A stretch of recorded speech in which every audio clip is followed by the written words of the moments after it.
Nah, ini saya sudah upload sebelumnya, sebelum kita masuk topik baru, saya akan upload handout gitu ya. Dan ini kita akan masuk topik yang ketiga, yaitu tentang dinamika.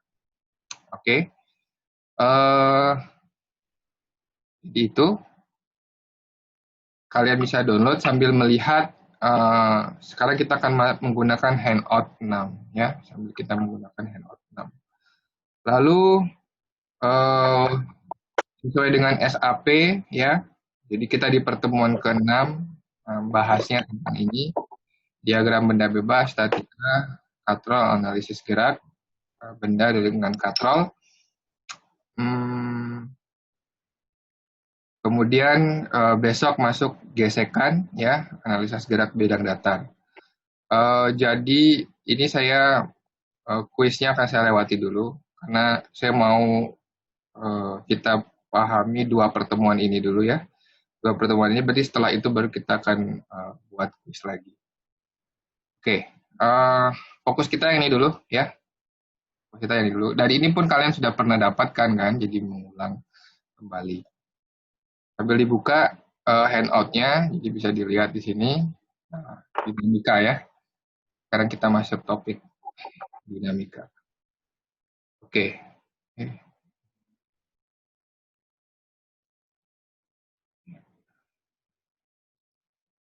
Dinamika. Oke. Nah, dinamika ini apa? Ya, salah satu cabang dari fisik gitu ya, fisika klasik, yaitu mengamati bagaimana kalau kita lihat yang kinematika sebelumnya itu kita mengamati benda itu bergerak gitu kan. Benda itu bergerak dan dia observasi, dia berpindah posisi, ya kan? Kemudian dia memiliki kecepatan, memiliki percepatan. Nah, itu observasi dari gerak suatu benda. Nah, dinamika ini mengobservasi penyebab benda itu, penyebab benda bergerak. Ya, ini penjelasan gampangnya gitu ya. Jadi observasi penyebab benda itu bergerak atau mungkin diam juga bisa gitu ya. Jadi observasi penyebab benda itu memiliki kondisi seperti itu, apakah dia bergerak atau diam. Nah, itu diobservasi. Dan yang menyebabkan benda itu punya kondisi bergerak atau diam, nah ini ada variabel baru adalah gaya. Nah, kita perkenalkan ya. Menyebabkan ini adalah gaya. Penyebabnya adalah gaya. Ya gampangnya kalau suatu benda punya kalian apa di buku gitu di meja kalian, kalau kalian beri gaya dorongan, nah dia pasti akan bergerak. Nah gitu ya. Jadi penyebabnya itu adalah gaya. Di fisika dicoba diformulasikan gitu ya. Bagaimana kita mengukur suatu gaya gitu. Sehingga formulasinya dari Newton ya, hukum Newton. Ini saya jelaskan dulu tentang gaya ya, baru nanti saya akan masuk ke hukum Newton. Gaya F ya, atau dalam bahasa Inggris itu namanya force. Makanya simbolnya F adalah M dikali dengan A ya. F itu besar gaya, M ini adalah massa dari benda ya. Ini adalah massa. Lalu A ini adalah apa? Percepatan yang baru saja kalian pelajari sebelumnya. Percepatan ya, percepatan benda. Dan gaya ini adalah vektor ya. Jadi gaya ini adalah vektor sehingga dia punya tanda panah di atasnya, ini artinya vektor. Kenapa? Karena A ini adalah vektor. Percepatan itu adalah vektor. Sedangkan massa ini skalar, jadi dia nggak punya. Suatu vektor dikalikan dengan skalar, ya hasilnya adalah vektor. Nah, ini balik lagi ke pengetahuan vektor sebelumnya. Ya. Oke.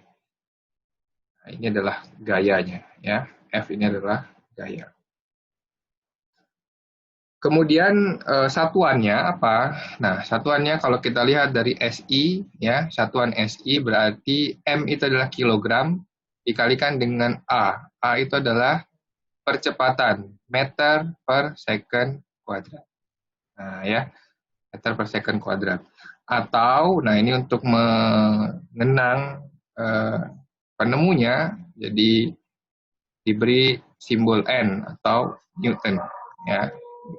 Nah, jadi kilogram meter per second kuadrat itu ya satuan SI, Newton juga satuan SI, ini sama, ya. Kilogram meter per second itu juga adalah Newton. Oke, sampai sini clear ya, jelas. Sekarang kalian sudah tahu apa itu force, ya, apa itu gaya, dan besaran apa yang mempengaruhinya adalah massa dan percepatan. Kemudian yang perlu kalian pahami juga dalam suatu persamaan itu kalian bisa menarik hubungan antara masing-masing variabel. Artinya apa? Artinya contohnya suatu massa, ya, massa bergerak dengan percepatan A, gitu ya. Kalau dia punya massa lebih besar, gitu ya, punya massa lebih besar dan memiliki kecepatan yang sama dengan yang sebelumnya, gitu ya, berarti butuh gaya lebih besar, gitu ya. Jadi gini, misalnya saya punya massa M seperti ini. Kemudian berikutnya lagi ada 2M, gitu ya. Ada 2M yang lebih besar massanya. Nah, keduanya ini bergerak dengan percepatan A yang sama. A yang sama. Artinya apa? Artinya kalau saya membutuhkan gaya sebesar F, ya, untuk menggerakkan massa ini dengan percepatan A, artinya apa? Artinya saya butuh 2F kalau untuk massa dengan 2M supaya dia bergerak dengan percepatan yang sama juga A, gitu, ya. Jadi pahami ya. Artinya apa? M itu berbanding lurus dengan F. Juga begitu. A itu berbanding lurus dengan F. Kalau masanya sama, ya, masanya sama, tapi yang satu saya gerakkan dengan percepatan A, yang satu lagi dengan 3A, artinya lebih cepat, artinya saya akan butuh gaya lebih besar lagi. Kalau ini F, berarti saya butuh 3F untuk menggerakkan dia sebesar 3, gitu ya. Nah, itu memahami persamaan, jadi berbanding lurus. Ada pertanyaan dari sini? Ada, Pak. Oke. Ada, Pak. Sekarang kita masuk ke hukum Newton, ya. Jadi, kalian sambil lihat handout ya, hukum Newton. Nah, hukum Newton ada 3 gitu ya, yang terkenal. Ini hukum Newton tentang gerak, ya. Jadi law of motion berdasarkan Newton, ya. Yang pertama, ya, hukum yang pertama itu menjelaskan bahwa hukum Newton yang pertama itu menjelaskan bahwa gerak jumlah gaya, ya, jika jumlah gaya itu sama dengan 0, ya, arti apa? Jumlah gaya yang bekerja, jumlah gaya yang bekerja pada benda sama dengan 0, ya, sama dengan 0 jumlahnya, artinya benda itu akan diam atau bergerak dengan kecepatan yang tetap. Bergerak dengan kecepatan yang tetap. Oke? Nah, kalau secara ini gampang ya kita pahami ya. Ya kalau benda yang diam, ya artinya ya dia nggak bergerak kan gitu kan. Berarti ya memang nggak ada gaya yang bekerja. Tapi kalian perlu ingat tadi bahwa F itu sama dengan M kali A, ya kan? Jumlah gaya itu bisa sama dengan 0 juga kalau misalnya A-nya ini sama dengan 0 kan? A yang sama dengan 0 itu artinya apa? Bendanya itu bisa memang diam atau dia memiliki kecepatan yang konstan, ya. A sama dengan 0 ini artinya apa? Benda itu bisa diam atau tidak bergerak sama sekali, atau juga bisa punya kecepatan V tapi konstan. Nah, ya.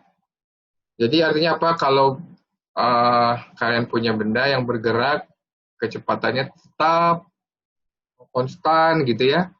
Contohnya apa? Contohnya misalnya mengendarai sepeda. Jadi sepeda motor. Kalian laju dengan kecepatan 20 kilometer per jam ya kalau di speedometer itu ya. Artinya kalian jaga dia dengan kecepatan konstan, artinya itu gaya yang bekerja pada motor tersebut saat itu sama dengan 0. Saat kalian melakukan pengereman, nah ada perlambatan. Atau kalian melakukan akselerasi dengan menambah gas, artinya ada percepatan. Di situ berarti ada gaya yang bekerja di uh, motor tersebut, gitu ya. Beda kondisinya saat dia konstan. Oke, itu hukum Newton yang pertama. Nggak usah bingung dengan ini ya. Kenapa dia bisa bergerak, padahal gayanya, kenapa gayanya 0, tapi dia bergerak. Gitu. Jadi ada saat geraknya konstan. Tapi kalau punya kecepatan tidak konstan, ya tidak konstan, artinya dia punya A.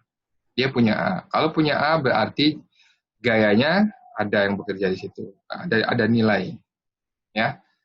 Itu yang pertama, hukum Newton. Ada yang ditanyakan?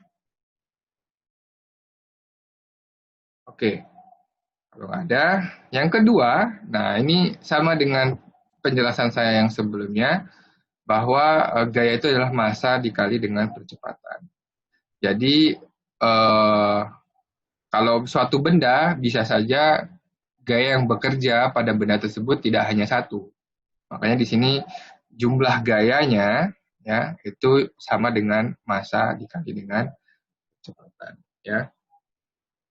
Jadi hukum Newton kedua hampir sama dengan saya yang jelaskan sebelumnya, tapi di sini ada jumlah, ya. Maksudnya apa? Jumlah gaya, ya, yang bekerja pada suatu benda, ya, pada suatu benda itu berbanding lurus, ya, berbanding lurus dengan massa dan percepatan. Itu hukum Newton yang kedua. Oke. Nah, lalu hukum Newton yang ketiga, ada yang ketiga, ini menjelaskan hubungan gaya, bahwa gaya aksi ya itu sama dengan minus dari gaya reaksi, ya. Artinya ini minus di sini adalah arah dari gayanya, ya, arah dari gaya. Kalau paling gampang sebenarnya kita gambarkan, kalau kalian misalnya menekan tembok, ya tembok kan diam ya, sangat besar gitu. Kalian berikan gaya F ke permukaan tembok ini dengan F aksi gitu ya, F aksi. Karena dia diam gitu ya, ya sebenarnya ada gaya juga yang dilakukan oleh tembok ke kalian gitu ya. Nah, dengan arah yang berlawanan, ini adalah F reaksi. Ya, jadi dia equal antara gaya aksi dan reaksi. Oke, itu untuk hukum Newton. Biar kita buka, ya. Penjelasannya juga ada di handout.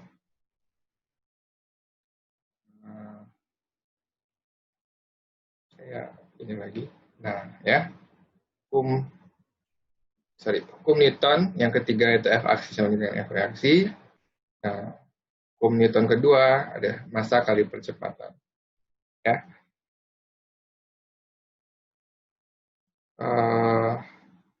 Nah, Itu untuk ketiga hukum. Nah, ini nanti yang menjadi landasan kita, ya, menjadi landasan kita untuk memahami suatu benda itu bisa bergerak kondisinya atau diam, ya, atau tepat akan bergerak, itu nanti juga ada ininya, ada kondisi-kondisinya. Ada pertanyaan? Oke. Selanjutnya saya akan masuk ke diagram benda bebas, ya, diagram benda bebas. Jadi di modul ini juga sudah dijelaskan, dan juga saya mengenalkan jenis-jenis gaya, ya, sambil memberikan penjelasan mengenai diagram benda bebas.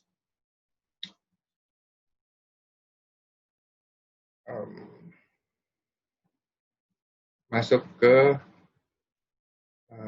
jenis-jenis gaya, ya, dan diagram benda bebas.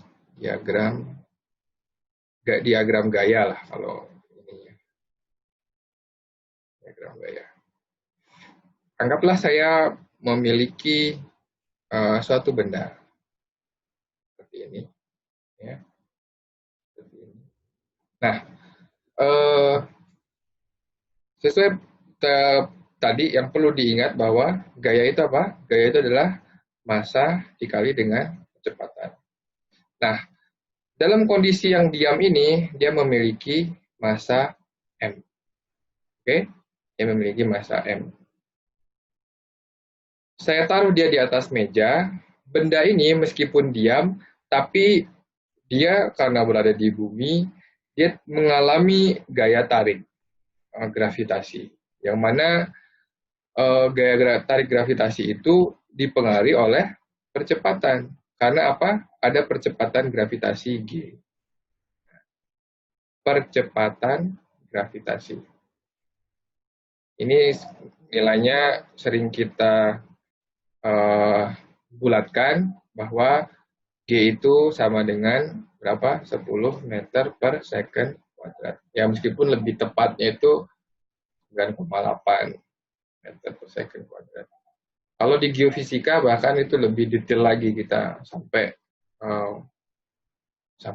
berapa koma di belakang. Karena ukurannya bahkan sampai bentuk-bentuk yang detail. Tapi untuk memahami konsep, kita tetap pakai yang ini aja, 10 meter per second kuadrat, ya. Kecuali kalau di soal nanti dikasih tahu nilainya G misalnya 9,8, berarti hitung dengan seperti itu. Oke, karena dia punya G, ya, artinya apa? Artinya benda ini mengalami gaya ke bawah, ya, mengalami gaya ke bawah. Yaitu kita sebut dia dengan gaya berat atau weight, ya. Jadi W itu adalah weight. Nah, ini adalah gaya berat. Ya. Gaya berat karena apa? Karena dari percepatan gravitasi, besarnya adalah massa dikali dengan G, percepatan gravitasi. Ya. Arahnya digambarkan ke bawah. Kemudian ingat hukum Newton ketiga tadi, bahwa ada F aksi sama dengan F reaksi, gitu ya. Nah, di sini ada gaya normal juga, ya. Kita gambarkan ke atas, N. N itu adalah gaya normal, ya. Gaya normal, ya, yang membuat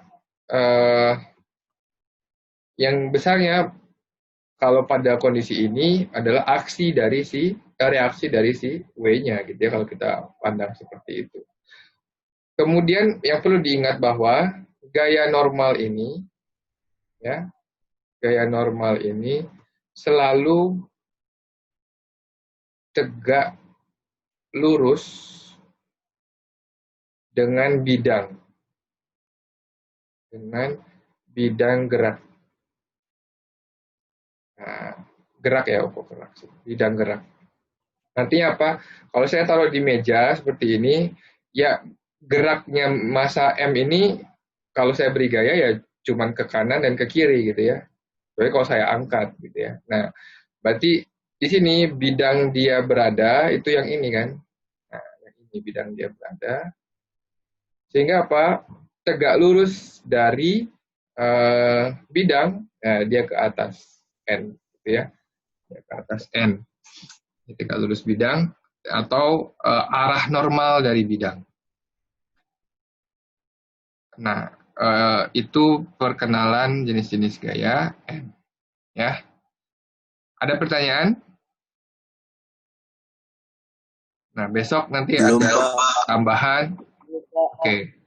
Besok saya beritahu lagi jenis gaya yang lainnya itu adalah gaya gesek.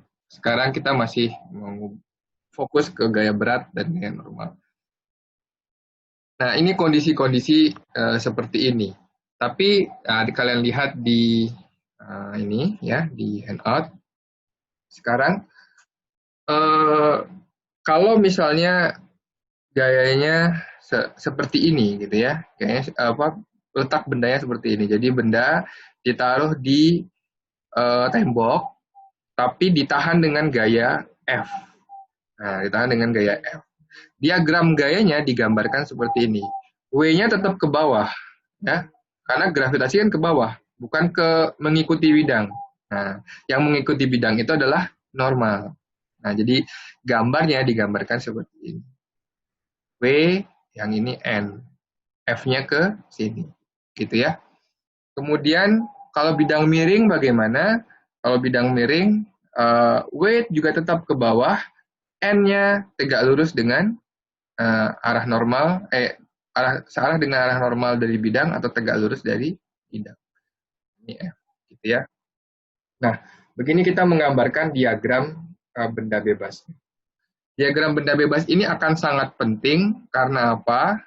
Karena diagram gaya ini, ya, misalnya ini saya berikan gaya F, gitu ya, artinya pasti dia kalau cukup dia akan bergerak sebesar A ke arah sini, gitu ya.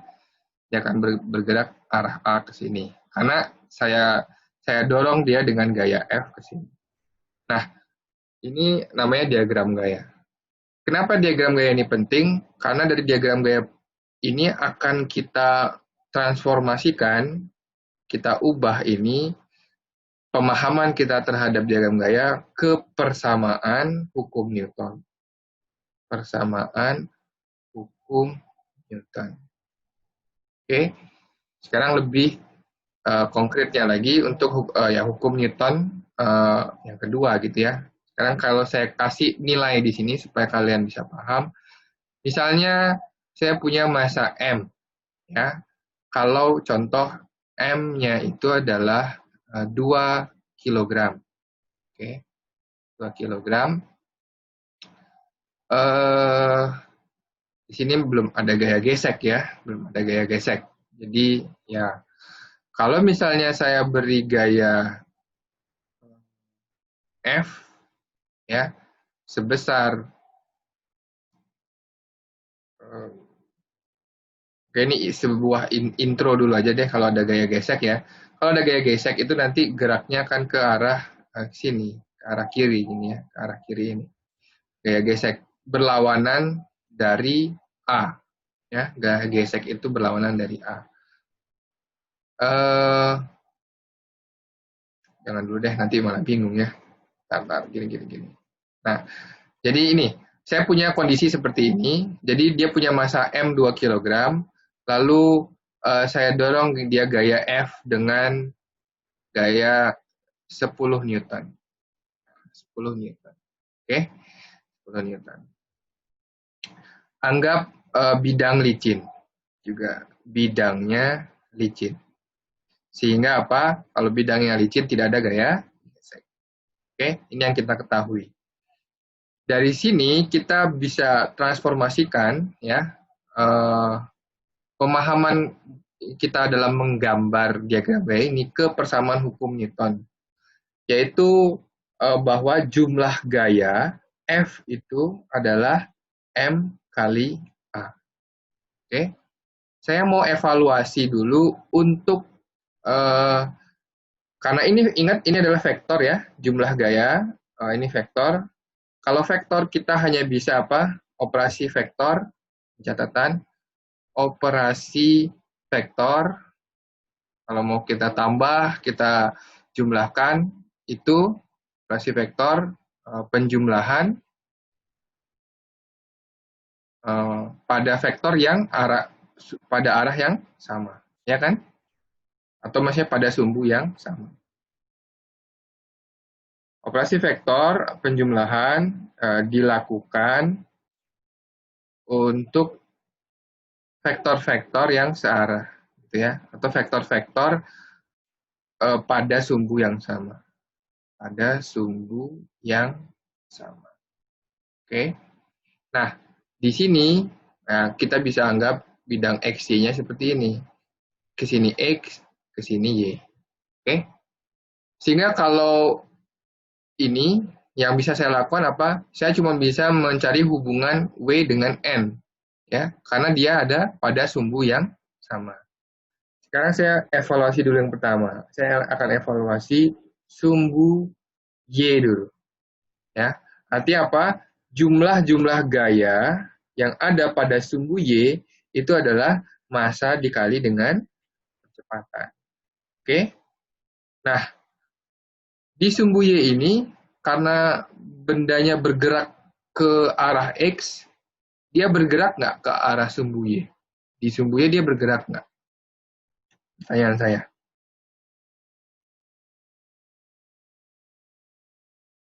Ada yang bisa jawab?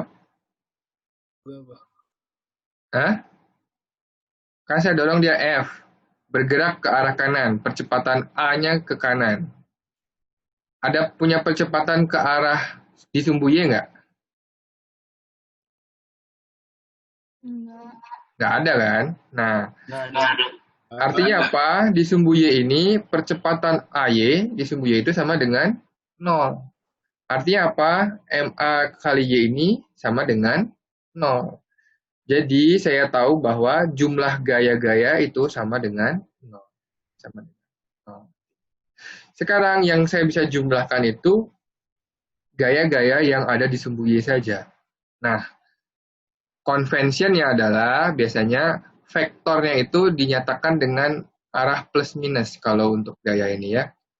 Arah plus itu ke arah ke Y positif, ini arah X positif, ini minus arah min negatif, yang ini min negatif, ya. Sehingga kalau saya jumlahkan gaya-gaya di sumbu Y itu ada N, ya kan, N, ditambah dengan W. Tapi W ini kan arahnya ke bawah, ya. Berarti saya harus akomodir arah ke bawahnya ini, yaitu dengan apa? Dengan tanda minus. Nah, jadi jumlah gayanya itu langsung aja bisa ditulis N min W itu sama dengan 0. Oke?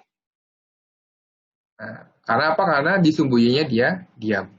Artinya besar N untuk kondisi ini sama dengan W.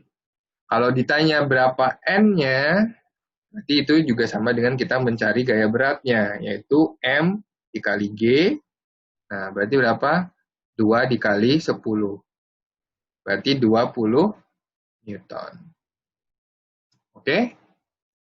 Ada pertanyaan? Belum, Pak. Belum. Nah, jadi ini ya kuncinya di sini.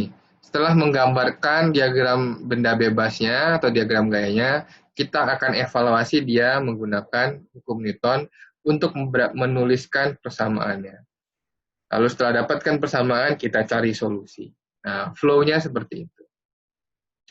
Lalu coba kita evaluasi sumbu X-nya. Nah, di sumbu X juga seperti itu. Jumlah gaya, ya, jumlah gaya di sumbu X itu harus sama juga dengan massa dikali dengan percepatan. Yaitu percepatan yang di sumbu X juga, ya. Kalau di sini. Nah, kalau di sini cuman ada satu gaya F saja yang di sumbu X, ya. Karena bidangnya licin. Jadi hanya ada gaya F saja. Tapi kalau ini kasar, nanti akan melibatkan gaya gesek. Di sumbu X ini ada tambahan lagi gaya gesek, ya. Tapi di sini contohnya seperti ini. Berarti yang ada di sumbu X itu hanya adalah F saja. Itu sama dengan M dikali dengan A. Oke. Kalau ditanya A, ya, kalau berapa percepatan gerak dari benda tersebut, ya bisa kita cari. AX berarti adalah F dibagi dengan M. Yaitu F-nya tadi misalnya di 10 Newton dengan massa 2 kg, berarti dia akan mengalami percepatan 5 meter per second. Ya, seperti itu. Tapi kalau misalnya nih, sekarang saya tambah ada gaya. Ada gaya yang mendorong 5 Newton, 10 Newton ke sini, ya. 10 Newton ke sini.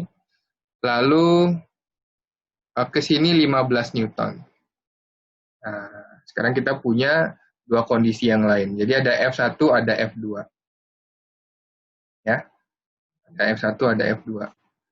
Ini F2 sama dengan 15 Newton, ini F1. Oke. Ini saya hapus sekarang A-nya, ya. Yang ditanya sekarang berapa percepatan benda bergerak, gitu ya, atau A-nya. Kalau di sini ya AX berarti ya, bidang di percepatan benda di sumbu X. Nah, kita bisa lakukan ya sama seperti tadi, jumlah gaya itu berarti apa? Ya gaya yang ada di satu juga dijumlah dengan gaya di 2. Gitu ya. Gaya 1 dijumlah dengan gaya 2, yaitu sama-sama ada di sumbu X. Nah, di sini sekarang kita bisa jumlahkan gayanya. F1 itu adalah 10 Newton, gitu ya. Nah, kalau di sini kita masih jumlahkan plus F2, tapi kan arah dia berkebalikan dari F1. Nah, di sini sebenarnya positif vektornya itu ada di sini. Positif 10 Newton. F2-nya itu adalah min 15 Newton. Sama dengan M, yaitu 2 dikali dengan AX. Berarti ini berapa? Min 5 Newton. Sama dengan 2 dikali AX. Oke? 2AX. Sehingga percepatan AX itu, atau percepatan benda di sumbu X adalah min 5 Newton dibagi dengan 2 meter, ya kan? 2 kilogram, 2 kilogram. Sehingga percepatannya negatif 2,5 meter per second kuadrat. Satuannya jangan lupa. Negatif ini, ingat ini jadi sebagai tanda dari vektor. Artinya apa? Artinya benda akan bergerak ke mana? Kiri. Ke kiri. Ya. Berarti A-nya ke sini. Kenapa? Karena arahnya negatif. Kiri, Pak. Negatif. Ya, 2,5. Nggak delay ya. Sekalian ya. Oke, ada pertanyaan?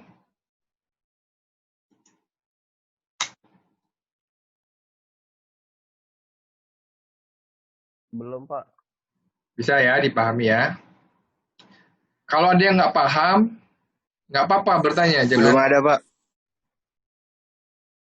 Ya, jangan malu bertanya. Maksud saya, Bisa, Pak. good. Kalau bisa ya bagus. Nah, itu sebagai contohnya ya. Ingat ini min negatif ini jadi vektor. Ingat convention-nya ini. Ya. Kalau saya lebih suka bahwa vektornya itu dilibatkan ke nilai gitu ya. Ya, sebenarnya kalian bisa seperti ini ya. Ada dua contoh. Kalau tadi saya melibatkan vektor itu ke persamaan. Yang ini. Ya. Vektor itu ke persamaan. Contohnya yang ini. Bahwa saat saya menyusun persamaan FY ini, negatif dari W ini sudah saya tuliskan. Jadi min W, gitu kan. Oke. Tapi kalau di sini, nilai vektornya itu saya ikutkan ke nilai. Nah, ke nilai. Ke nilai dari gayanya. Nah, kalian hati-hati, kalau sudah memasukkan efek vektor ini dalam persamaan, nanti di sini jangan dimasukkan lagi. Maksudnya saya gini, contohnya vektor ini udah diakomodir di sini ya. Arah vektor itu sudah diakomodir oleh persamaan min W ini. Sedangkan kita tahu tadi bahwa G itu adalah 10 meter per second. Ya. Yang mana arahnya harusnya negatif kan? Ya. Arah dari G itu kan 10 meter per second. Tapi G itu kan ke arah bawah. Ini kan negatif kan? Min 10 kan? Nah, maksud saya itu adalah saat kita sudah mengakomodir vektor ini dalam persamaan, nilai G ini jangan dimasukkan lagi min 10 gitu. Ya. Jadi saat menghitung massa kali G, 2 dikali min 10 ya, jangan. Karena apa? Karena kita sudah mengakomodir nilai vektor itu di persamaan. Nah, ya. Jadi saat menghitung ini ya 2 dikali 10. Oke? Nah, atau vektor itu bisa diakomodir bukan di persamaan, jadi kalau menjumlah ya jumlahkan saja semuanya, cuman nanti tanda vektor itu masuk ke nilai. Yang itu contohnya di sini. Bahwa masuk ke sini. Min 15, ya di sini ada positif. Nah, gitu ya. Jadi ada dua best practice yang dilakukan gitu ya. Tapi kalian harus konsisten, maksud saya dalam melakukan perhitungan harus diingat betul. Vektor ini mau dimasukkan kemana? Ke persamaan atau ke nilai? Nah, gitu ya. Kalau sudah masuk ke persamaan, jangan dimasukkan lagi arah vektor itu di angka nilainya. Atau kalau belum dimasukkan ke sini, nanti diakomodir di angkanya. Gitu ya. Ya, ada pertanyaan?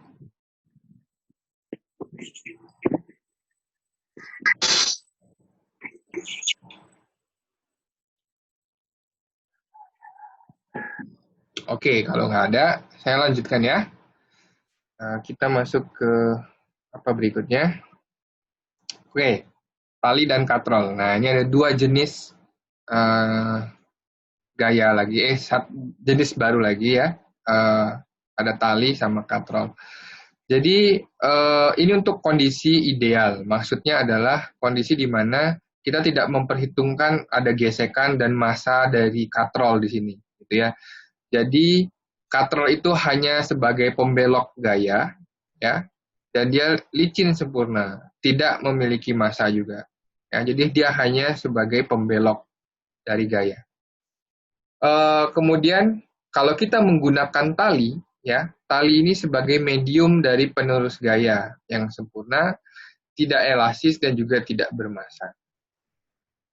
Oke, kalau misalnya saya gambarkan gaya kondisi seperti ini, di mana benda itu digantung ke bawah, ya, yang menyebabkan benda ini tetap diam adalah karena dia digantung ke suatu atap dengan tali. Maka dalam menggambarkan diagram gayanya, selain ada W ke bawah, juga harus ada tali ke arah atas. Nah, ini gaya tegangan tali namanya, kita sebut dengan T. Atau kalau di bahasa Inggris ya tension gitu ya, jadi makanya simbolnya T. Arahnya ke arah atas. Oke. Kalau misalnya digantungkan dengan katrol seperti ini, ya, tegangan talinya itu gaya itu akan berbelok, gitu ya. Nanti saya akan kasih contoh gimana maksudnya berbelok. Statika benda ini udah ya tadi ya, kita sudah cover ini, ya, jumlah gaya. Atau ini bisa saya jelaskan lagi deh. Ini karena melibatkan melibatkan miring, ya, suatu gaya yang miring. Oke, pertama statika sistem benda statis, ya. Statika benda itu maksudnya apa? Benda itu diam, tidak bergerak. Dia akan memenuhi hukum 1 Newton. Artinya jumlah gayanya sama dengan 0. Nah, saya gambar ulang lagi yang untuk bagian ini. Itu bisa saya copy ya ini.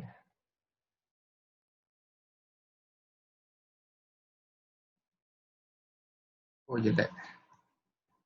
Oh, saya bisa snip. Bentar ya, biar saya nggak mengulang menggambar. Saya akan ambil gaya ini. Newtonnya keikut. Apa-apa. Saya paste di sini. Nah, lumayan. Gambarnya bagus. Oke, nice. Nah, sekarang saya punya kondisi seperti ini ya. Kondisi seperti ini. Nah, kalau bendanya statis, artinya dia diam, jumlah-jumlah gaya itu harus sama dengan 0. Di sini, tadi kita sudah perkenalkan ada namanya T, itu adalah gaya tegangan tali. Ya, jadi kalau melibatkan tali, pasti ada gaya tegangan tali. Kalau digambarkan yang seperti ini, ya, jadi benda, nah akan banyak variabel tegangannya ya, tegangan talinya ya.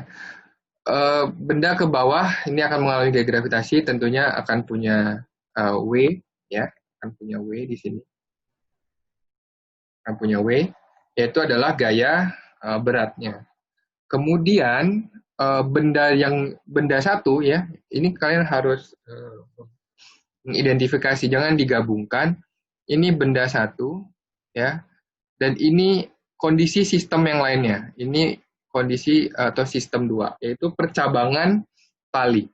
Ya, jadi kita nggak bisa memasukkan persamaan W dan T3 ini dengan langsung dengan T1 dan T2. Oke, maka yang kita lihat pertama untuk benda satu, gitu ya, bahwa karena bendanya diam, ya, berarti jumlah gaya itu sama dengan 0. Nah, jumlah gaya sama dengan 0 adalah untuk benda satu, gaya-gayanya itu hanya ada yang gaya yang hitam ini saja. Itu yang gaya yang bekerja oleh di benda satu. Adalah T3 min W. Nah, perhatikan di sini bahwa W-nya ini sudah saya akomodir dengan negatif. Berarti vektornya sudah masuk di sini sama dengan 0. Maka nilai tegangan tali yang ketiga itu besarnya sama dengan W. Nah, seperti itu ya. Kemudian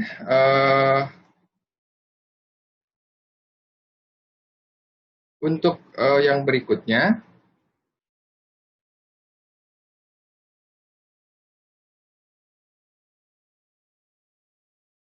nah, kalau kita perhatikan sistem yang kedua, ya, ini benda 2, ini berarti percabangan tali,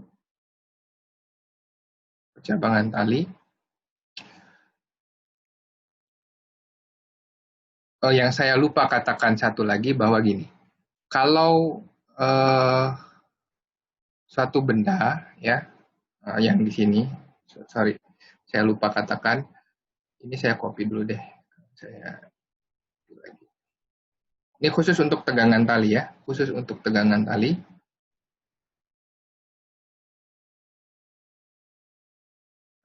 Supaya kalian tidak tertukar. Khusus untuk gaya tegangan tali, saya jelaskan lagi di sini. Bahwa kita punya sistem gitu ya. Benda yang bekerja pada W itu adalah pada benda M ini ya, pada benda M. Pada benda M ini adalah W ke bawah dan tegangan tali T ke atas gitu ya. Tapi tegangan tali ini harus selalu berpasangan. Yaitu ada reaksinya gitu ya. Reaksinya itu yang mana? Yang ini. Yang arahnya ke sini. Besarnya itu adalah T juga. Besarnya adalah T juga. Tapi arah yang ke bawah ini, yang pasangannya ini, yang arahnya berlawan ini adalah gaya yang bekerja di atap.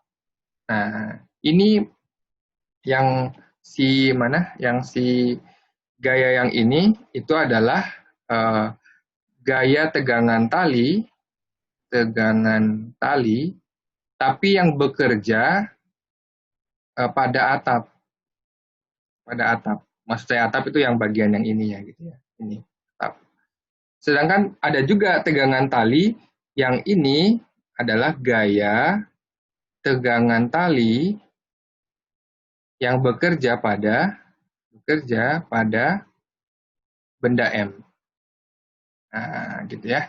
Pada benda M. Jadi tegangan tali ini akan selalu berpasangan. Makanya sekarang saat kita lihat gambar yang di sini yang ada percabangannya, dia pasangan ini. Nah, ini. Jadi yang ini ke atas yaitu gaya tegangan tali yang bekerja pada benda satu, juga gaya T3 yang bekerja pada persimpangan ini. Nah, ini juga tapi nggak digambarkan, harusnya ada juga tegangan tali yang arahnya ke sini, yaitu adalah tegangan tali yang bekerja pada atap, ya, tegangan tali 2 pada atap.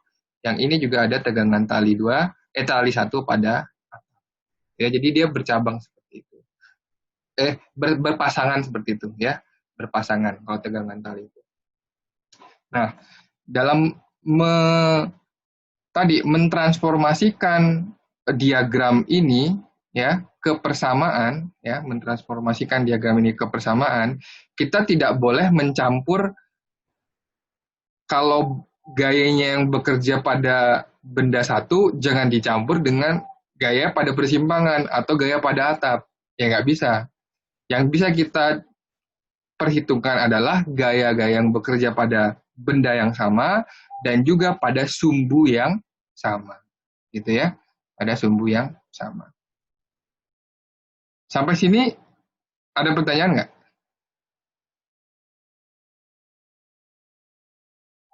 Nah, di benda satu tadi yang saya jumlahkan hanya gaya-gaya yang hanya pada sumbu Y-nya saja.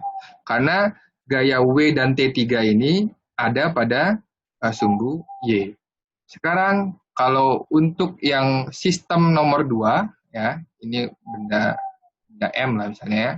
Ini sistem yang satu. Nah, untuk sistem yang 2 itu adalah pada percabangan tali. Nah, pada percabangan tali ini yang kita identifikasi adalah gaya-gaya yang hanya bekerja pada percabangan tali itu, yaitu adalah T1, T2, dan T3. Tapi yang arahnya yang warna ungu ini. Ya. Di sini kita bisa jumlahkan gaya-gaya yang pada sumbu X itu harus sama dengan 0. Kenapa? Karena dia statik atau diam. Dan gaya-gaya yang dijumlahkan pada sumbu Y juga harus sama dengan 0. Oke? Nah, di sini T3 itu ada pada sumbu Y. Sedangkan T1 dan T2 itu miring, punya sudut θ1 dan punya sudut θ2. Artinya kalau kita mau cari hubungannya, kita harus cari dulu T1X, nah, yang ini adalah T2X. T1Y. Ya, kita harus cari hubungannya yang sama-sama sumbunya. Lalu yang ini T2-nya juga seperti itu. Kita harus proyeksikan dia ke sumbu X, T2X, juga ke sumbu T2Y. Ya. Baru bisa kita cari persamaannya bahwa jumlah-jumlah gaya di sumbu X itu adalah apa saja. Ini. Ada, saya cari ungu juga ya, pakai ungu juga. Ada ungu kayaknya. Nah, ini adalah ini, ya. Kelihatan. Kurang gede. Nah, yang ini T1X, yang ini adalah T2X. Ya, berarti gaya-gayanya cuma itu saja, nggak ada lagi kan? Nah, berarti T2X, saya akan akomodir positif negatifnya di persamaan, dikurang T1X. Harus sama dengan 0. Nah, itu persamaan dari kita terjemahkan diagram benda bebas, tapi untuk gaya-gaya pada sumbu X. Lalu gaya-gaya pada sumbu Y Ya juga seperti itu. Ada T1Y, ya, ada T1Y, juga ada T2Y. Wah, numpuk seperti itu. Bisa kelihatan lah ya. Artinya apa? Artinya gaya-gaya di sumbu Y selain T selain ini, selain T1Y dan T2Y, ingat ada T3 juga yang warna ungu ini. Sehingga, nah saya akan akomodir negatif positifnya di persamaan, berarti jumlah gaya di sumbu Y itu adalah gaya-gaya yang hanya bekerja di sumbu Y, yang adalah T2Y ditambah T1Y. Ya, T1Y dulu ya. Kita lihat T1Y ditambah T2Y. Kenapa? Karena dia arahnya ke atas, positif. Dikurang T3. Sama dengan 0. Nah, ini persamaan yang kedua. Kita peroleh dari sumbu Y. Ya. Oke? Berapa besar T2X, T1XE ini? Ya, ini nanti tergantung hubungannya dengan theta gitu ya. Kalau theta diketahui, kita bisa cari dengan cosinus dan sinus.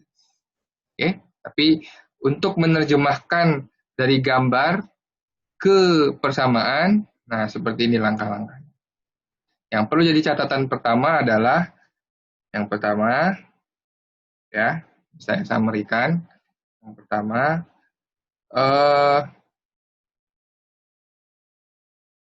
gaya-gayanya ya, gaya yang dijumlahkan gitu ya, gaya yang dijumlahkan ya pada persamaannya itu harus pada sistem yang sama, harus pada sistem yang sama ya.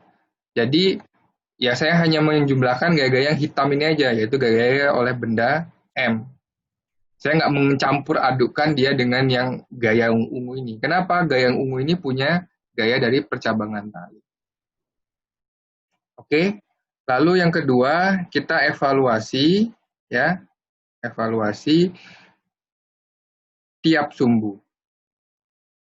Tiap sumbu. Karena apa? Karena vektor kan. Ini hubungannya dengan vektor bahwa yang kita jumlahkan ya, yang kita jumlahkan itu hanya yang sumbu yang sama. Oke, ada pertanyaan?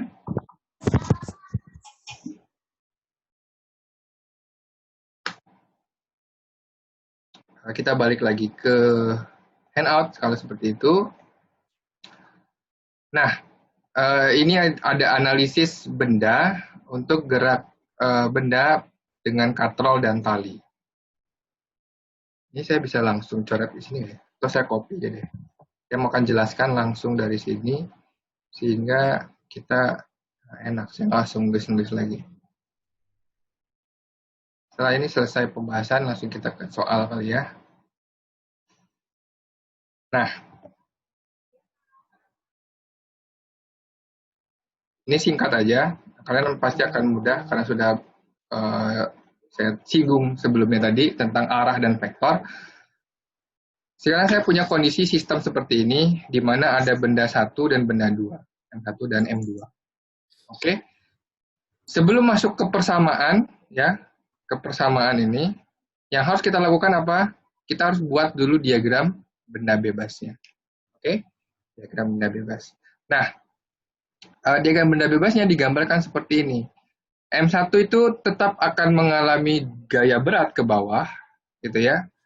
Lalu M2 di sini juga mengalami gaya berat ke bawah. Nah, kondisi ini sudah kalian ketahui pasti M2-nya akan lebih besar daripada M1 kan. Sehingga apa? Kalau seperti ini dia akan bergerak ke bawah sehingga yang M1-nya berarti ke atas. Kemudian karena dia digantung pada katrol dan tali, artinya M1 ini mengalami gaya tegangan tali.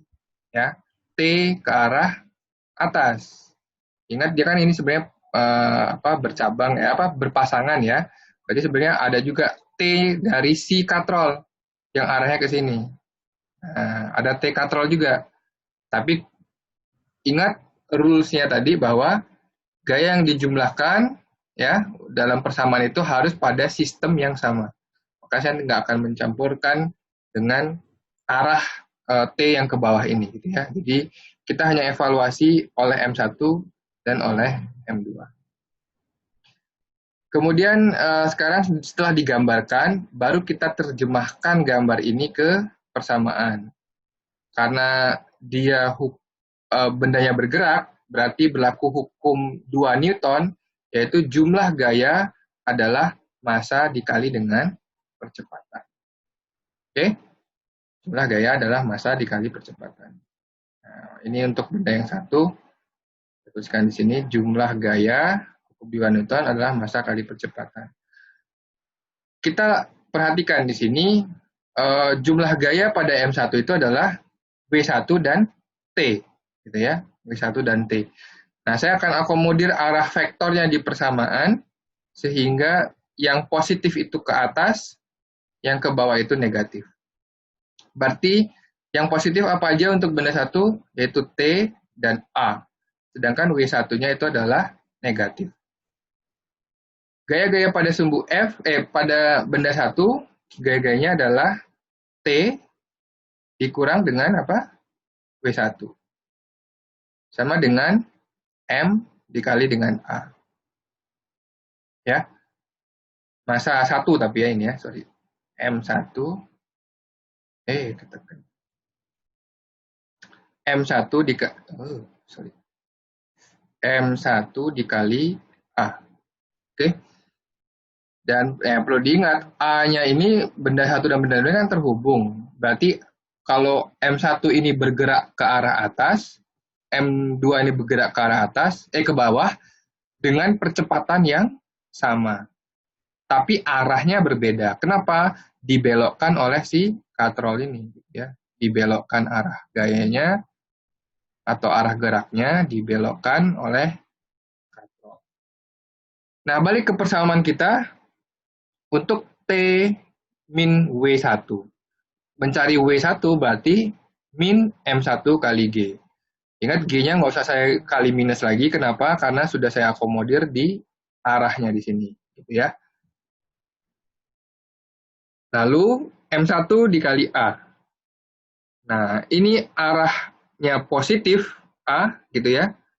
Arahnya ke arah atas. Jadi M1 sama dikali dengan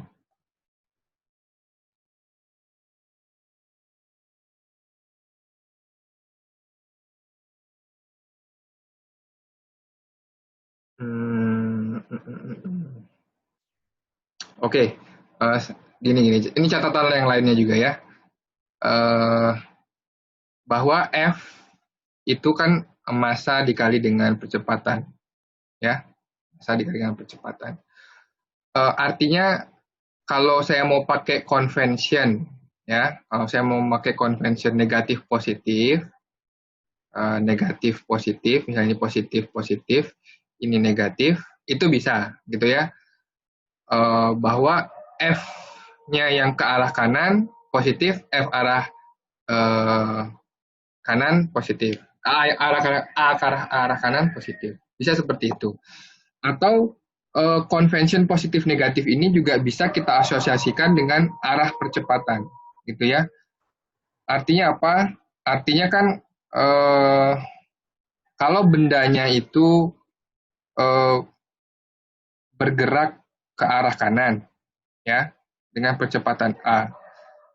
F-nya yang ke arah F yang menyebabkan benda itu bergerak ke arah kanan, berarti harusnya punya tanda yang sama, gitu kan? Ini bisa ini sama-sama positif, ini sama-sama positif. Atau kalau misalnya A-nya bergerak ke arah kiri, gitu ya, A-nya bergerak ke arah kiri, berarti ini negatif. Gaya yang menyebabkan dia juga arahnya punya notasi negatif. Nah, itu bisa dituliskan seperti itu. Tapi kita juga bisa pilihan lainnya bahwa arah A ini dijadikan acuan, gitu ya. Arah percepatan A, ini pilihan lainnya ya. Arah percepatan A dijadikan acuan. Sehingga apa? Yang arahnya searah dengan A tandanya positif. Ya. Gaya yang searah A punya tanda positif. Gaya yang berlawanan arah, ya, berlawanan dengan A itu punya tanda negatif. Nah, itu bisa dituliskan seperti itu juga. Nah, yang dilakukan contohnya di sini, bahwa A-nya ini ke arah atas, maka T-nya positif, W-nya yang negatif. Oke? Lalu pada benda 2, arah A-nya itu ke bawah. Nah, saya akan tetap buat A-nya ini positif, sehingga W2 ini arahnya jadi vektornya positif. Sedangkan T yang berlawan ini negatif.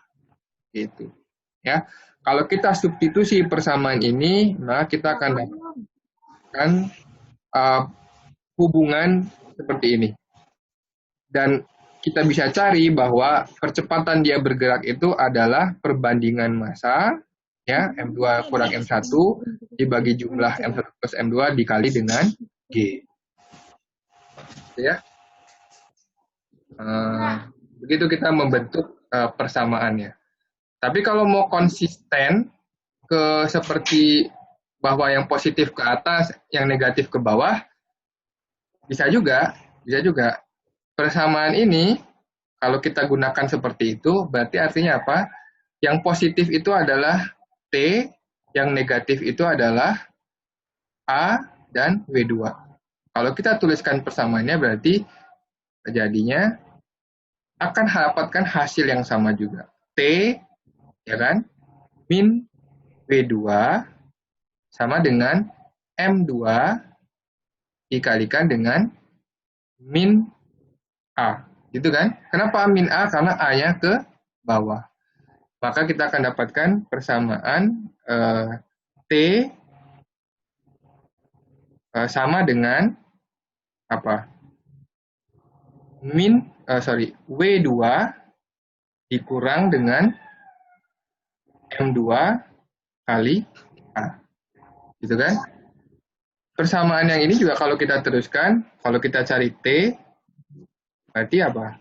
T sama dengan, ya sama. Ya kan? M2 kali G, ya kan? M2 kali G, yaitu adalah W2, dikurangi M2 kali A. Nah, kita akan dapatkan persamaan yang sama, kan? Jadi yang penting konsisten saja menggunakan arah dari vektor. Kemudian kalau kita substitusi si T ini ke persamaan yang ini, ya, kita dapatkan ini. Lalu kita cari A-nya, bahwa A itu adalah hubungannya dengan perbandingan massa. Seperti itu. Ada pertanyaan?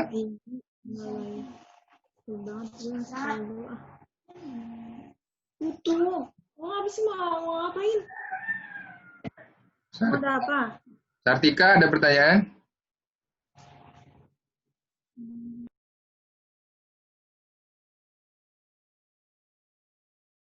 Nggak ada? Oke. Kalian mengikuti ya ini ya? Apa sudah lost? Ngikutin.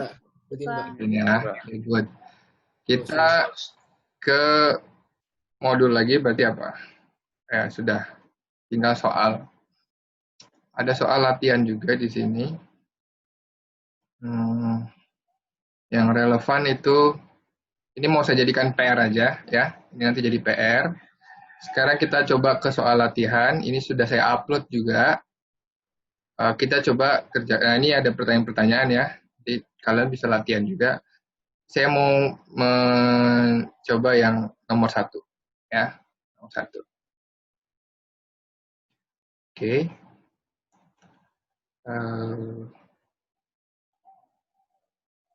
Ini ya. Jadi untuk nomor 1B ya, soal B untuk nomor 1, seorang anak yang masanya 50 kg berdiri di atas timbangan badan yang berada dalam lift. Nah, ya. Ini tanya berapa bacaan skala timbangan tersebut jika lift diam, jika lift bergerak ke atas, dan ke bawah. Nah, dengan kondisi-kondisi yang berbeda. Kira-kira gimana? Kebayang nggak maksudnya? Ini kan fenomena yang sering kalian alami. Kalau naik lift, rasanya kalau ditarik ke atas, badan ini rasanya lebih berat gitu ya. Lebih berat. Nah, itu kenapa? Tapi kalau misalnya turun atau cukup cepat turunnya, ya seperti melayang jadinya gitu kan. Nah, ini adalah fenomena dari dinamika juga gitu. Tentunya sekarang kalau ada pertanyaan seperti ini, kira-kira gimana nih? Gerak skala timbangannya akan berubah nggak kalau misalnya kondisinya seperti itu? Nah, ini akan kita coba evaluasi. Kalau menurut kalian gimana? Saat lift diam, saat lift bergerak dengan kecepatan tetap, lalu ke atas, ke bawah, tentu akan berubah ini, ya, akan berubah arah timbangannya. Kira-kira kalau bergerak ke atas, timbangannya akan makin berat atau makin ringan? Kalau ke atas kayaknya berat ya, karena kita sendiri akan ngerasa badan kita berat ya. Kalau diturunkan jatuh ke bawah, jadi timbangannya harusnya jadi lebih ringan. Benteng. Kita coba lihat sekarang ya, kita evaluasi. Caranya gimana? Selalu langkah pertama adalah menggambar diagram gayanya. Ya. Jadi diagram gaya itu jadi yang utama. Oke, diagram gaya. Oke, jadi kita gambarkan ya misalnya ada lift. Ya, aduh jelek. Nah, seperti ini. Ya udahlah ya. Lalu di sini seorang berdiri di timbangan. Tak lurus. Kurang bagus. Karena kita mau gambar diagram jadi harus ya dibuat baik lah ya. Nah, susah gambarnya. Jadi seperti ini, orang berdiri di sini. Berdiri di timbangan. Nah ya, sketsa saja. Massa dia 50 kg. M dari orang ini adalah 50 kg. 50 kg. Lalu artinya apa? Nah, kita gambarkan diagram gayanya. Gaya yang paling simple aja, saat dia diam gimana? Dia mengalami gaya apa? Nah, ini ditarik ke sini ya. Gaya oleh si orang ini. Ada gaya apa? Normal. Gaya berat. Gaya normal. Gaya berat pastinya kan? Sama gaya berat. Gaya berat. Ada gaya berat W ke bawah. Dan juga pasti ada gaya normal. Nah, kalau yang ditanya kan skala dari timbangannya ya, jadi ya normalnya ke atas. Seperti ini kan dia di bidang datar tentunya ya. Bidang datar. N ke arah atas. Nah, apa lagi? Ada gaya-gaya yang lainnya nggak? Nggak ada. Nggak ada ya. Berarti sekarang kita tinggal evaluasi diagram gaya ini ke persamaan. Bahwa jumlah gaya, ya, jumlah gaya itu harus sama dengan massa dikali dengan percepatan. Oke, good. Untuk kondisi yang pertama, A, ya, lift diam. Kalau lift diam, A-nya sama dengan berapa? 0. A-nya sama dengan 0. Lihat tadi kondisi yang pertama, berarti jumlah gaya F itu sama dengan 0. Ya. Berarti apa? Saya akan tuliskan N min W. Nah, N min W sama dengan apa? 0. Berarti N itu adalah sama dengan W. Ya. N sama dengan W. N-nya berarti sama dengan M dikali dengan G. Nah, berarti berapa? 500 Newton. Oke? Nah, berarti skala timbangan itu sebenarnya kan mengukur eh, berdasarkan ini gaya normal kita gitu ya, gaya normalnya. Kalau dia di gaya normalnya berkurang, nanti skalanya akan berkurang juga. Jadi maksudnya di sini skala timbangan itu adalah kita hitung gaya normal. Yang mempengaruhi nanti naik turun itu adalah gaya normal. Berarti kalau masih 500, skalanya jadinya berapa? Ya tetap di 50 kg. Ya, tetap di 50 kg. Kondisi B bagaimana? Kalau bergerak ke atas dengan kecepatan tetap. V tetap artinya A-nya berapa? Ya, 0 nggak sih, Pak? 0 juga dong. Iya, betul. Kalau V tetap, ini means A-nya sama dengan 0. Ya berarti tetap ini. N-nya juga akan tetap 500 Newton.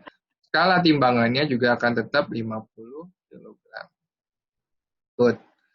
Lalu yang nomor C. Nah, ini yang berubah sekarang. Kalau misalnya bergerak ke atas dengan percepatan 2 meter per second. A sama dengan 2 meter per second kuadrat. Artinya kalau kita gambarkan ada A ke arah sini. A ke arah sini. Persamaan kita jadi berubah, ya. Persamaan kita jadi berubah. Nah, jumlah gaya sama dengan massa kali percepatan. Saya mau ambil arah ke atas itu positif, ya. Arah ke atas itu positif. Berarti N min W sama dengan M kali A. Berarti N itu sama dengan M kali A, ya, ditambah W. W-nya pindah ruas. Oke? Jadi N sama dengan massa dikali dengan percepatan. Massanya berapa tadi? 50 dikali A, 2, ditambah W-nya berapa? W-nya 50. 50 juga, Pak. 500. 500. Ya kan? M kali G kan? Berarti N-nya 600. 600 Newton. 600 Newton ini jadi skala timbangannya berubah. Skalanya jadi berapa? Jadi 60 kilogram. Kilo. Rasanya benar ya, kalau kita bergerak ke atas, kita akan mengalami ya gaya normal yang lebih besar gitu ya. Rasanya kita jadinya kayak berat. Lebih berat. Good. Begitu. Ya. Lalu yang nomor D, nah, secara fisik kan kalian bisa bayangkan juga karena kalian mengalami sendiri. Untuk nomor B, dia ke arah bawah dengan percepatan 2 meter per second. Tapi ke arah bawah. Sekarang karena ke arah bawah, saya mau tandai dia dengan minus. Jadi yang ke bawah minus, min 2 meter per second kuadrat. Oke? Persamaannya masih akan tetap dengan ini. Ya. N-nya yang ke atas, min W, jadi saya langsung tuliskan. N itu adalah M dikali A ditambah dengan W. Sekarang, M dikali A dengan A-nya yang minus. 50 dikali min 2 ditambah 500. Total berarti ini 400 Newton. Nah, skalanya berubah. Skalanya jadi 40 kg. Ya. 400. Good. Ada pertanyaan?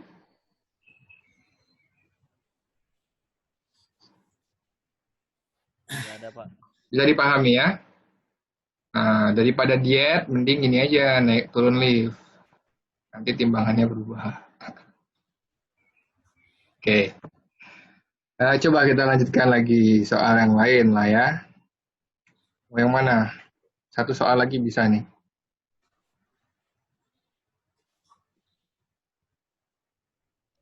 Nomor 4, Pak. Hah? Nomor 4. Ini melibatkan gaya gesek nggak? Tanpa gesekan dihubungkan dengan 2, M2 melakukan sebuah katrol tanpa gesekan. Pakai gesekan, Pak. Mana? Ada gesekan nggak di sini? Oh, saya belum ngajarin kalian gesekan. Benda M1 berada pada permukaan licin tanpa gesekan. Benda 2 dengan katrol tanpa gesekan juga diabaikan. Benda ditarik oleh tali sejajar dengan gaya F 6 Newton.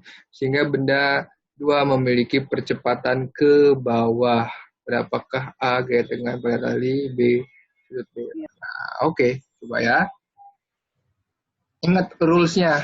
Yang pertama apa? Kita gambarkan diagram gayanya. Kan gitu. Diagram gaya, Pak. Nah, jadi diagram gaya dulu. Menggambarkan diagram gaya juga dari setiap sistemnya, setiap bendanya. Jadi kita mulai dulu dari benda yang kedua. Ya. Kita mulai dari benda yang kedua. Benda 2 berarti seperti ini. Ini ada M2, dia akan mengalami W ke bawah. Ya. Dia akan mengalami W ke bawah, anggaplah ini W2. Lalu, nah dia dengan katrol, berarti ada apa? Ada T, tegangan tali. Ya. Yang menghubungkan antara dua benda ini, dua sistem ini. Itu yang gampang, pertama. Ada lagi gaya-gaya yang bekerja pada benda 2? Kira-kira ada nggak? Nggak ada? Nah, sekarang kita ke benda 1. Nah, benda 1 sedikit lebih susah karena melibatkan sudut. Ini apa? Kita akomodir. Coba aja dituliskan. Seperti ini kan. Nah, ada gaya yang bekerja pada M1. M1. Arahnya ke arah sini. Ini adalah gaya F-nya. Oke. Lalu juga ada apa yang ke sini? Pasangannya. Pasangan dari si talinya. Tegangan tali, T. Ya, ingat kalau suatu benda yang ada talinya itu pasti ada pasangannya. Katrolnya ini hanya membelokkannya saja. Berarti T-nya ini arahnya ke sana, ke arah bawah. Ya. Ada gaya lagi yang terlibat di sini? W-nya, Apa? W. W. Kemana W-nya? Ke bawah. Bawah. Pak. Good. Ini adalah W1. Lalu ada lagi? Nggak ada kayaknya. Masa nggak ada? N. N. N-nya kemana? Pak. Oh iya, ke atas. Coba lurus sama W. Sama M1. Nggak lurus sama Bukan. Salah, Pak. Ingat N tadi apa? Ya, tegak bidang. Ya kurang lebih gini ya. Nah, ini adalah N. Good. Jadi, seperti itu. Kita menggambarkan diagram gayanya. Fungsinya apa? Karena kita nanti mau menerjemahkan, ya, kita mau menerjemahkan diagram ini jadi persamaan. Oke, lalu kita tahu M1. Nah, sekarang kita tulis M1 berapa? 1 kg. Lalu M2 berapa? 2 kg. Melalui sebuah katrol tanpa gesekan, benda 1 ditarik oleh tali sejajar dengan bidang miring gitu ya, gaya F. Sejajar dengan bidang miring ya, F sama dengan 6 Newton. Berarti F itu adalah 6 Newton. Sehingga benda 2 memiliki percepatan ke bawah. Nah, ya. Berarti sekarang percepatannya harus kita tuliskan di sini bahwa ke arah bawah ya, M2-nya ya. Ke arah bawah sini ada A. Ya, karena dia bergerak ke atas. Meskipun ada gaya F yang menahan dia ke arah sini, ya, ke arah sini, tapi bendanya tetap bergerak ke arah bawah. Ke Kecepatan ke bawah. Nah, berarti kita tuliskan juga A sama dengan 5,5 meter per second kuadrat. Lalu apa lagi? Nah, yang ditanya adalah berapa gaya tegang pada tali penghubung.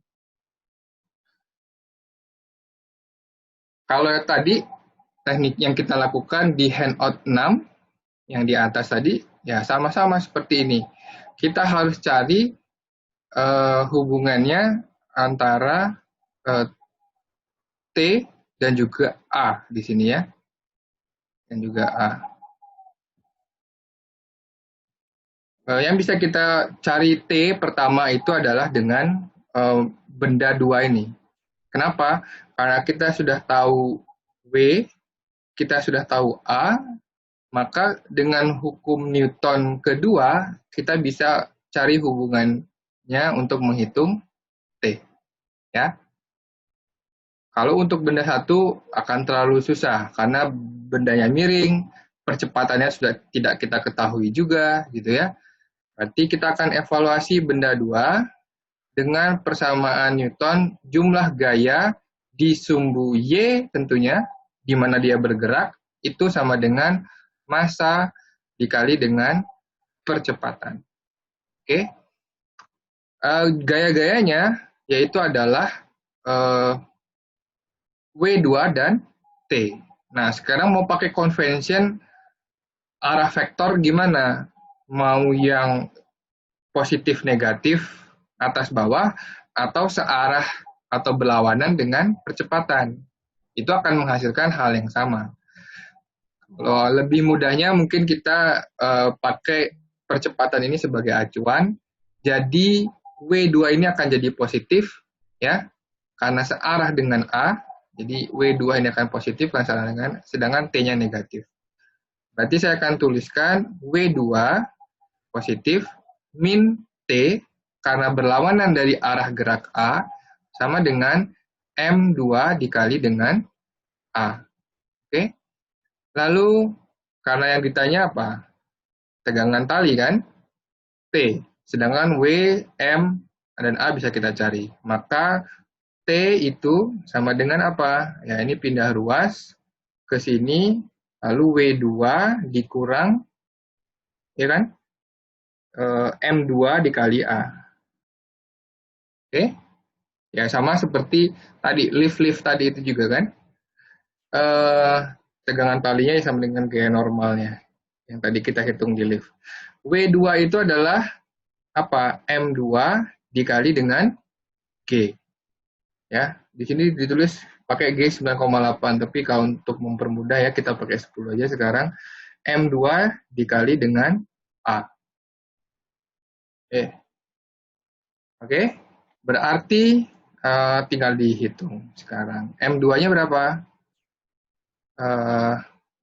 Tanya nggak? 2 dikali 10 2 kilo 2 dikali 5,5. Oke. Berarti T sama dengan berapa? 20 dikurangi 11 sama dengan 9. Nah, kita sudah tahu bahwa T-nya itu adalah 9. Ya, ini yang A. Lalu yang B, sudut dari beta. Yang jadi pertanyaan, sudut beta. Sudut beta itu punyanya si benda 1, yaitu yang ini. Ini adalah sudut beta. Nah, sudah bisa kita pastikan juga bahwa kalau mau cari sudut beta harus pakai evaluasi persamaan untuk benda 1, gitu ya. Persamaan untuk benda 1. Kita mau pakai hubungannya kalau dia bergerak dengan ke bawah dengan 5,5 meter per second, ya, berarti benda 1 ini juga bergerak ke bawah sini kan? Percepatannya berapa? Ya percepatannya A juga, ya, sama-sama 5 meter per second. Karena apa? Karena tanpa gesekan dan tanpa massa katrol diabaikan, kalau M2 bergerak ke sana 5,5 meter per second ke arah bawah, Berarti M1 ini kan ke sini arahnya. Bukan ke sini atau bukan ke atas karena bidang dia adalah bidang yang ini. Ya.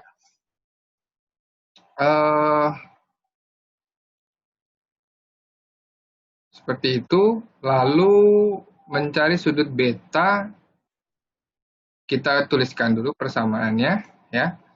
Jumlah gaya, ya, jumlah gaya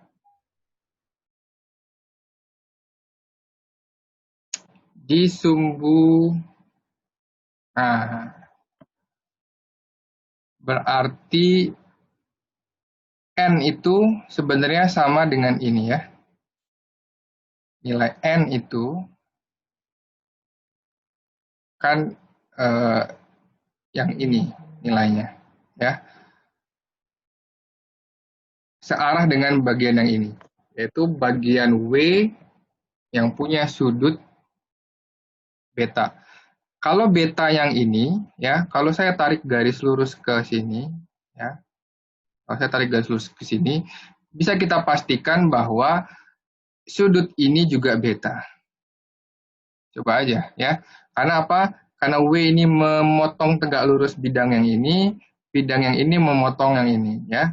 Artinya apa? Artinya garis yang ini dan ini pasangan dengan ini yang ini.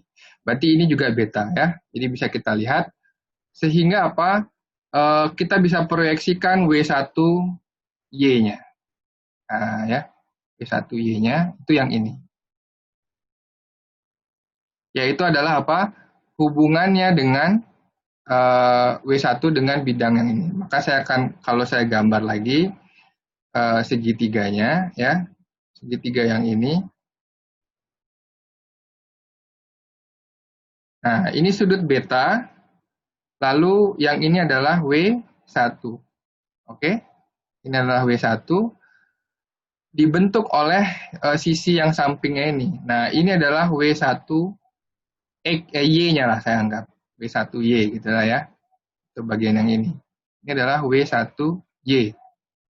Ya. Nah, hubungannya apa? W1Y dengan W ini adalah kosinus kan? Karena apa? Kalau dari sini kosinus beta, kosinus beta sama dengan samping dibagi dengan miring. W1Y dibagi dengan W1. Berarti kalau mau cari W1Y itu kita kalikan W1Y, berarti kita kalikan W1 kali cos beta. Nah, gitu ya. Nah, sekarang kita sudah punya petunjuk hubungannya bahwa kita bisa cari sudut beta dengan kosinus beta. Yaitu hubungannya dengan W1 cos samping W1Y dibagi dengan miring W1. Sekarang tinggal mencari berapa besar W1Y ini. Gitu. Kalau kita dapat W1Y itu berapa, lalu kita sudah bisa hitung juga W1, maka beta itu bisa kita cari dengan inverse cos dari perbandingan ini. W1Y dibagi dengan W1. Nah, bisa pakai kalkulator. Gitu ya. Gimana cara dapat W1Y? Nah, coba sekalian nanti lanjutkan, karena waktu juga sudah habis. Kita lanjutkan menggunakan persamaan hukum Newton gitu ya. Coba diterjemahkan diagram benda bebasnya ini, diagram gaya ini ke persamaan seperti ini. Persamaan seperti ini. Lalu nanti dicari hubungannya supaya bisa dapatkan W1Y. Seperti itu. Ya. Coba sekalian nanti sama PR-nya mirip-mirip sama yang itu. Juga jadi PR kan. Oke. Kalau yang tadi bendanya miring, kalau ini sih ya bentuknya tegak lurus. Oke. Ada pertanyaan? Cukup ya? Nah, untuk absen, nanti saya ambil lagi lah dari tugas file seperti itu ya. Saya butuh screenshot ini, jadi bentar, saya mau screenshot dulu. Kok nggak bisa di ini? Nah, untuk bukti. Sebagai bukti apa? Bukti melaksanakan perkuliahan.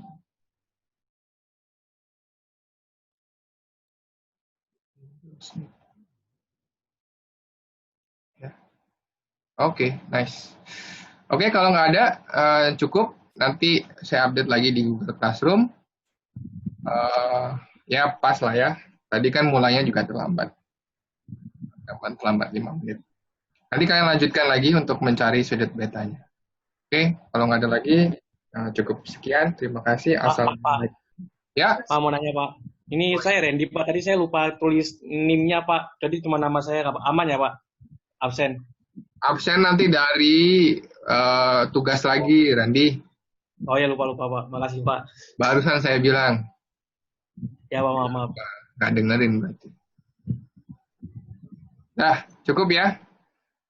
Belajar, tetap harus belajar mandiri gitu ya. Karena apa? Waktu kita terbatas. Di sini diskusi juga nggak bisa banyak. Jadi kalian harus usaha juga sendiri di rumah. Oke, cukup sekian. Terima kasih. Assalamualaikum warahmatullahi wabarakatuh.